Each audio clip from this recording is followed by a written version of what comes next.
सदगुरु की साजी नवाजी। गुरु प्यारी साध संगत जी, बड़े ही प्रेम और सत्कार से बोलिए धन्यंकार जी।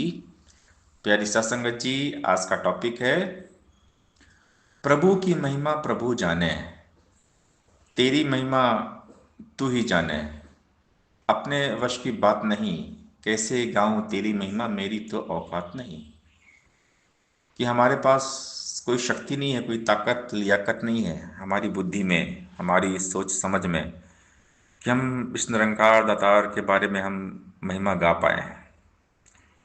ये तो स्वयं कृपा करते हैं और अपनी महिमा को गवाते रहते हैं। जिस पर प्रभु मेहरबान हो जाए तो फिर उनसे अपनी महिमा खुद गवा लेते हैं, खुद ही सोच विचार डालते हैं, खुद ही ये बोलते हैं घट में बैठ के, अपनी महिमा प्रभु आप ही गवाते हैं। वरना हमारी तुच्छ बुद्धि में इतनी शक्ति, इतनी ताकत, इतनी लियाकत नहीं है, इतना बल नहीं है कि हम निरंकार की महिमा को गा पाए।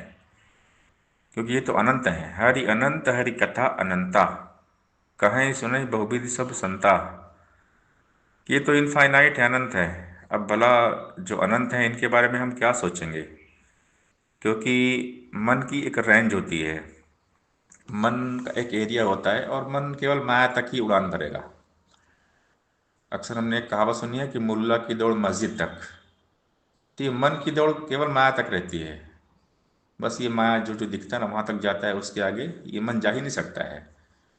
ये सोच खत्म होती है, विचार खत्म होते हैं जब इस इनफाइनाइट के बारे में सोचते हैं, निरंकार के बारे में सोचते हैं। तो जाकर हमारा जो माइंड स्टॉप हो जाता है, ये थक जाता है, हार जाता है निरंकार के आगे। इसीलिए ये मन कंट्रोल में आता है जब निरंकार से जुड़ता है। वरना मन को और कोई वश में कर सकता नहीं है। मन को वश में करने की शक्ति और किसी के पास नहीं है। केवल ये गुरु निरंकार ही मन को वश में करते हैं, मन को कंट्रोल में करते हैं। क्योंकि ये मन निरंकार से आगे जा ही नहीं सकता है। ये गोल गोल चक्कर घूमेगा केवल माया में, जो दिखता है वहीं तक जाएगा ये। तो प्रभु हमारे बेअंत हैं। प्रभु की महिमा को गाते गाते सारे वेद पुराण, ऋषि मुनि विद्वान सब थक गए। तपी तपेश्वर थक गए। वेद जिन्होंने लिखा, वेद लिखने वाले ने लिख दिया कि नेति नेति, प्रभु का अंत ही नहीं है बेअंत महिमा तेरी दाता अपरंपार।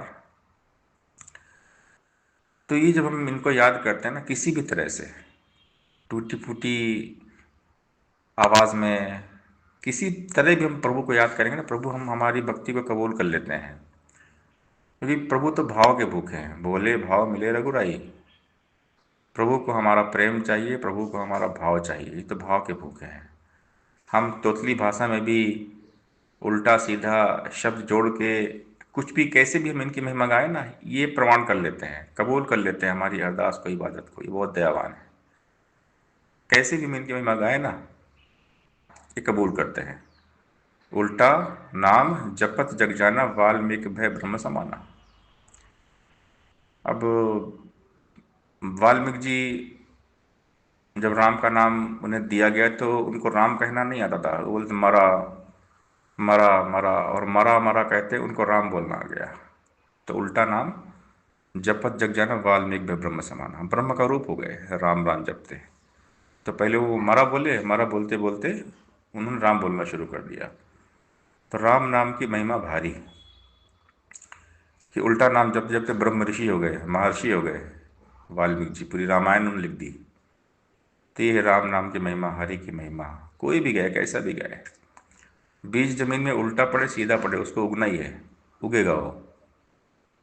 तो प्रभु का नाम कैसा भी हम गाएं, कैसी भी भक्ति करें, किसी प्रकार भी परमात्मा को याद करें, निरंकार को, प्रभु कबूल करते हैं। बहुत बहुत दयावान है प्रभु, हमारे बहुत दयावान है, कृपा करते हैं, सब पे कृपा करते हैं। बस इनको हम याद करते रहें, याद करते रहें, हर हाल में याद करें। ये नहीं कि हम अच्छा टाइम है तो भगवान को याद करते हैं, बुरा टाइम है तो भगवान को भूल जाए। ऐसा नहीं, हमेशा याद करना है। और अक्सर दुख में लोग भगवान को ज़्यादा याद करते हैं। जब अच्छा टाइम आता है, सुख का टाइम आता है, तो भगवान को लोग भूल जाते हैं, फिर दुखी होते हैं। इसीलिए कहा जाता है कि दुख में सुमिरन सब करे, सुख में करे न कोई, और जो सुख में सुमिरन करे दुख काहे का होई। हमने हर हाल में परमात्मा को याद करना, चाहे सुख हो चाहे दुख हो, हर हाल में प्रभु से मन का नाता जोड़कर रखना है।